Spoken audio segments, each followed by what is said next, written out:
मैं मनोज मिश्रा आप सभी का कंप्यूटर बेसिक्स में स्वागत करता हूं और मेरा एक ये छोटा सा प्रयास अगेन आपको समर्पित करता हूं। जैसा कि हमने पिछली क्लास के अंदर वायरसेस के बारे में पढ़ा था और मैं उम्मीद करूंगा कि मेरा वो छोटा सा प्रयास आपको पसंद आया होगा। तो आज के वीडियो में मैं आपको कुछ कंप्यूटर से रिलेटेड ही अगला टॉपिक पढ़ाने वाला हूं। तो ये टॉपिक है क्लासिफिकेशंस ऑफ कंप्यूटर। कंप्यूटर के कितने क्लासिफिकेशंस हुए, तो ये अलग अलग टर्म्स के हिसाब से कंप्यूटर के क्लासिफिकेशंस हुए। तो आज के वीडियो में हम देखेंगे classification of computer according to the size. तो साइज के हिसाब से कंप्यूटर के क्लासिफिकेशंस क्या है।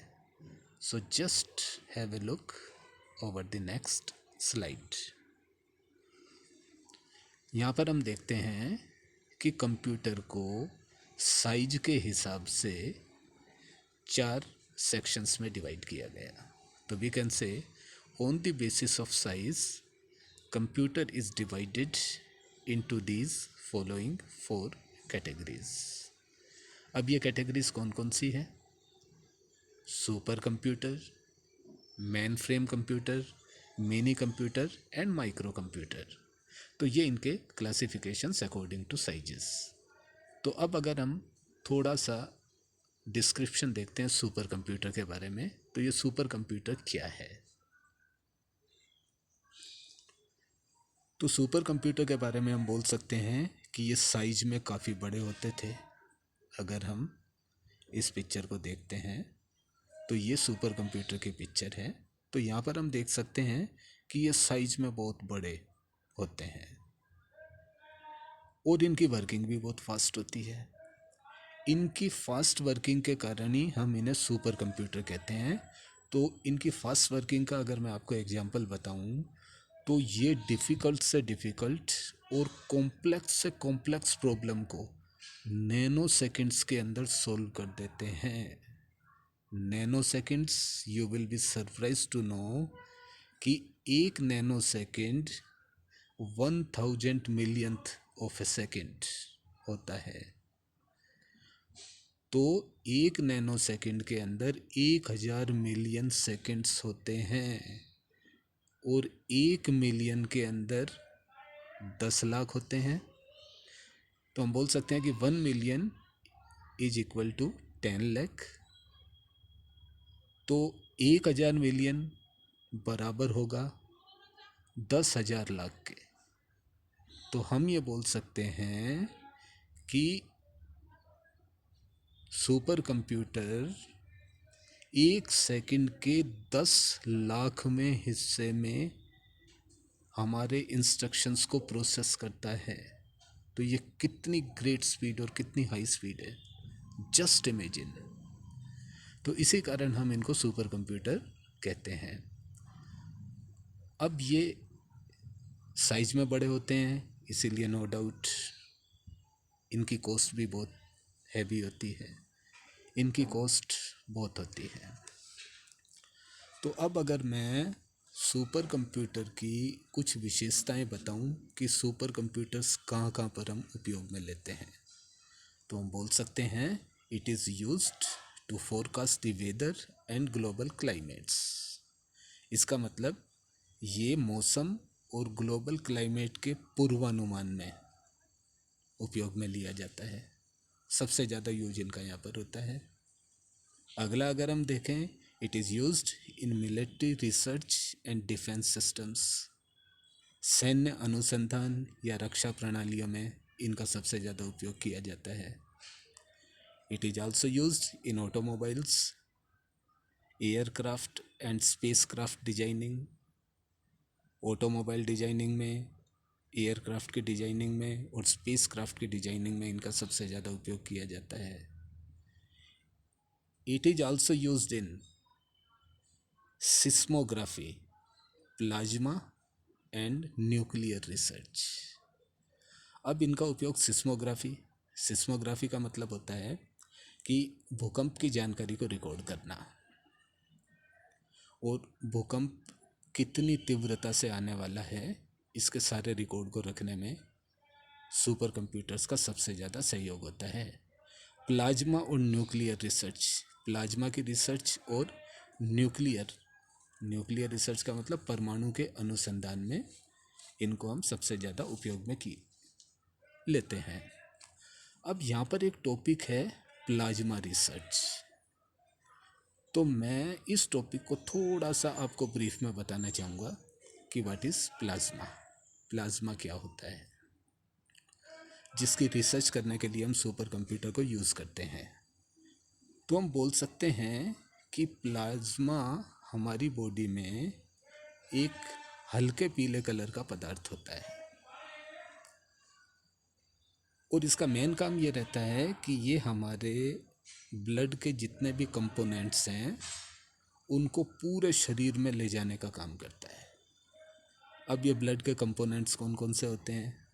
जैसे ब्लड में नॉर्मली 3 प्रकार के कंपोनेंट होते हैं, मैं आपको थोड़ी सी जानकारी दूंगा। जैसे red blood cell, white blood cell and platelets.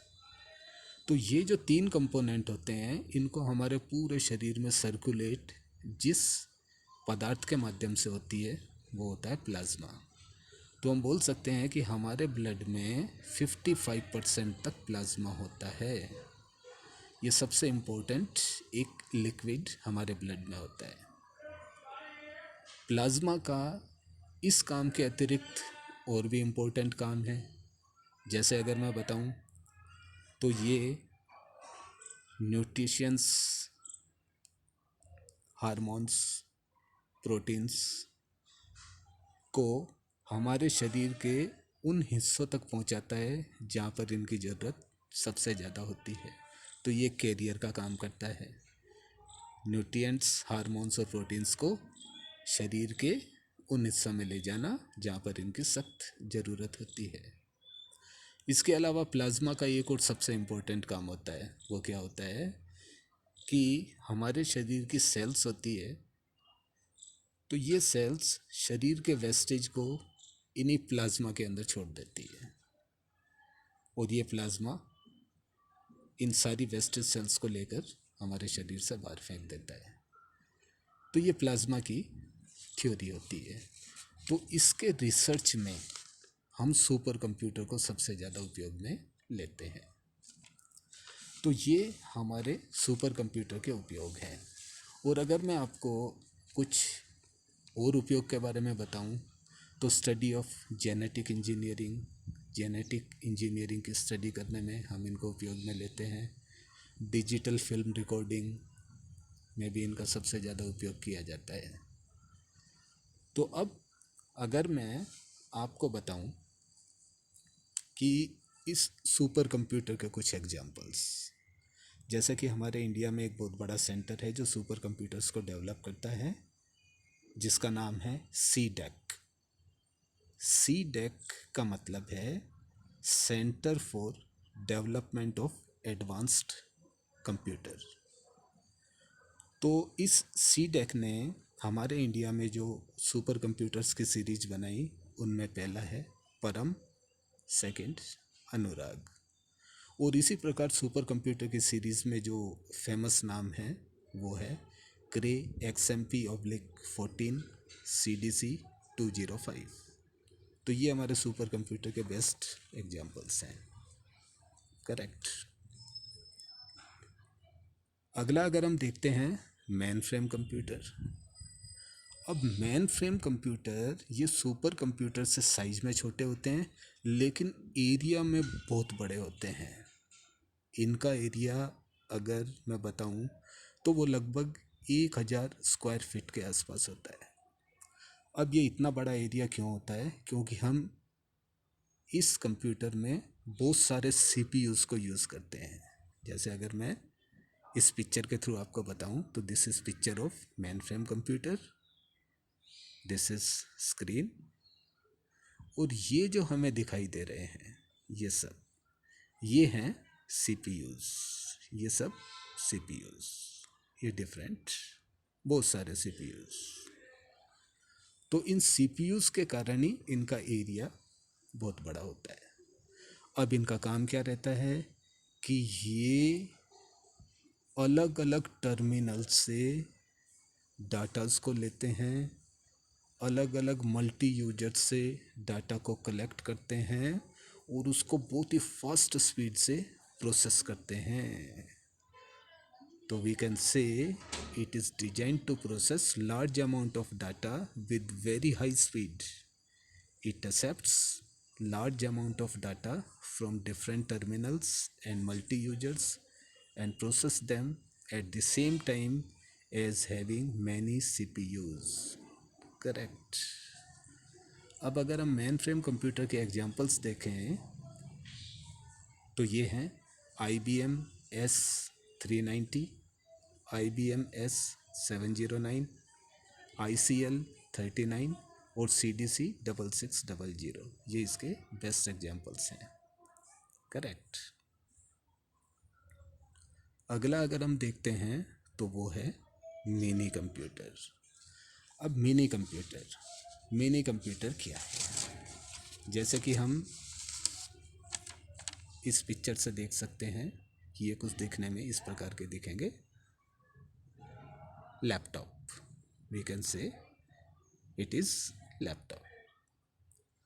अब ये साइज में छोटे होते हैं, मेंटेनेंस भी इनका लो होता है और इनकी प्राइस भी मिनी फ्रेम कंप्यूटर या सुपर कंप्यूटर्स की तुलना में काफ़ी कम होती है. तो हम इसे बोल सकते हैं कि it is medium sized multi user computer and supports more than dozens of people at the same time. ये भी मल्टी यूजर कंप्यूटर होते हैं जो दर्जनों की संख्या में यूजर्स के डाटा एक्सेप्ट करते हैं और उनको प्रोसेस करने में सहयोग प्रदान करते हैं. अब इन मिनी कंप्यूटर्स का सबसे ज़्यादा उपयोग हम ग्राफिक्स या 3D ग्राफिक्स बनाने में, मल्टीमीडिया में, गेम्स वगैरह खेलने में सबसे ज़्यादा उपयोग में लेते हैं. इस टाइप के कंप्यूटर स्टूडेंट्स, प्रोफेशनल्स और होम यूजर्स के लिए बहुत ही यूज़फुल होते हैं. तो हम बोल सकते हैं कि ये इन तीनों कैटेगरी की पर्सनालिटीज़ में बहुत ही पॉपुलर है. This is mini computer. Correct. अगला अगर हम देखते हैं माइक्रो कंप्यूटर्स ये दिखने में इस प्रकार के दिखाई देंगे और माइक्रो कंप्यूटर्स पे ही आजकल हम काम करते हैं. तो नॉर्मली ये हमारे डे टू डे वर्क करने में सबसे ज़्यादा उपयोग में लिए जाते हैं. तो we can say most popular general purpose computer used on day to day work. Correct. अब माइक्रो कंप्यूटर को हम होम पीसी या पर्सनल कंप्यूटर के नाम से भी जानते हैं. ये सिंगल यूजर कंप्यूटर होता है. करेक्ट. अब मिनी कंप्यूटर के अगर हम एग्जांपल्स देखें तो वो है IBM PCs, Apple Mac, IBM PS2 और जितने भी कंप्यूटर्स जिनमें पेंटियम मॉडल होता है. इसका मतलब पेंटियम मॉडल्स वाले जितने भी कंप्यूटर्स हैं वो सारे माइक्रो कंप्यूटर्स के एग्जांपल्स हैं. Right.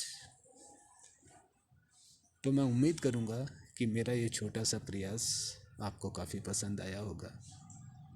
So just keep watching my previous videos. अगर आपको मेरे प्रीवियस वीडियो देखने के लिए मैं आपको बोल सकता हूँ कि अगर आपको मेरे प्रीवियस वीडियो देखने हैं तो आप मेरे चैनल जिसका नाम है कंप्यूटर चैनल ब्रैकेट में मनोज मिश्रा, इस नाम से आप मेरे चैनल को सब्सक्राइब कर सकते हैं. सब्सक्राइब करने के बाद में आपको एक छोटा सा काम करना पड़ेगा.